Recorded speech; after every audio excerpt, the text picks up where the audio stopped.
hello dear learners आशा करो সকলে ভালে আছে টেকনিক ইনফো চ্যানেলে আপোনালোকক স্বাগতম জনাইছো তো আজি এটা মোস্ট ইম্পৰ্টেন্ট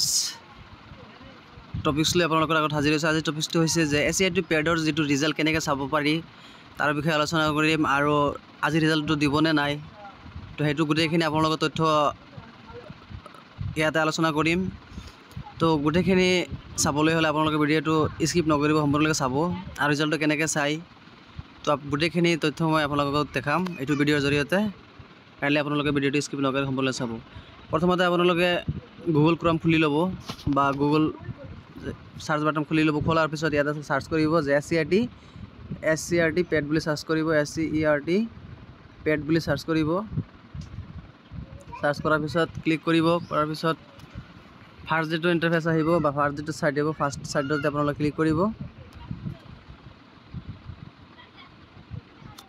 ক্লিক কৰাৰ পিছত অলপ ওয়েট কৰিব যেহেতু সাৰ্ভাৰ অলপ লেজি হৈ আছে এতিয়া খোল খাইছে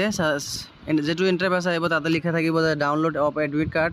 ইজ লাইভ নাও যেটো আগতে এডমিট কাৰ্ড হৈ গৈছে এডমিট কাৰ্ডটো অলৰেডি এক্সামৰ আগতে সবে ডাউনলোড কৰিছে কিন্তু এটো এডমিট কাৰ্ডটো শো কৰি আছে ইয়াতে ক্লিক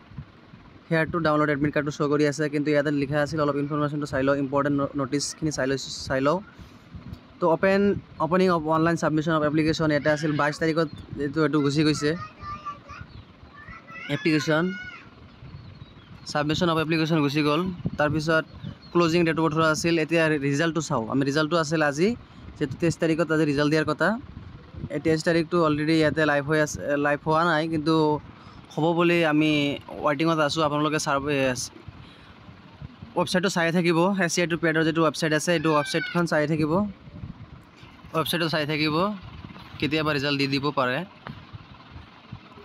তো ইয়াতে গুটেখিনি প্ৰসেস মই আপোনালোকক দেখালো এতিয়া আজি ৰিজাল্টটো যেটো 23 তাৰিখ আজি ৰিজাল্ট দিয়াৰ কথা এটা অলৰেডি লাইভটো আহা নাই লাইভটো আহিলে আপোনালোক গম পাব ইয়াতে ওপৰতে লিখা থাকিব যে নিউ এসচিআইটি পেড ৰিজাল্ট লাইভ এনেকৈ লিখা থাকিব তো আপোনালোকে তাত ক্লিক কৰি নিজৰ ৰেজিষ্ট্ৰেচন নাম্বাৰ দিব ৰেজিষ্ট্ৰেচন নাম্বাৰ দিয়াৰ পিছত বা মোবাইল ৰেজিষ্ট্ৰেচন মোবাইল নাম্বাৰ দিব ডেট অফ বাৰ্থ দিব বাৰ্থ দিয়াৰ পিছত আপোনালোকে নিজৰ ৰিজাল্ট চাব পাৰিব বা যেটো ৰিজাল্টৰ শীট এইটো গুটেখিনি চাব পাৰিব ঠিক এনেদৰে আপোনালোকে যেনেকৈ এডমিট ডাউনলোড কৰিছিল তেনেকৈ ডাউনলোড কৰিব পাৰিব তো আশা কৰো ভিডিওটো অলপ হলে ইনফৰমেটিভ হৈছে তো কাইন্ডলি ভিডিওটো শেয়াৰ কৰি যাতে সকলোৱে চাব পাৰে আৰু লিংকটো মই ডেসক্ৰিপচনত দি দিম আপোনালোকে এই লিংকত গৈ ক্লিক কৰি এডমিট ডাউনলোড কৰিব পাৰিব তো এইখিনি আছিল আজি থ্যাংক ইউ অন্য এটা ভিডিওত লগ পাম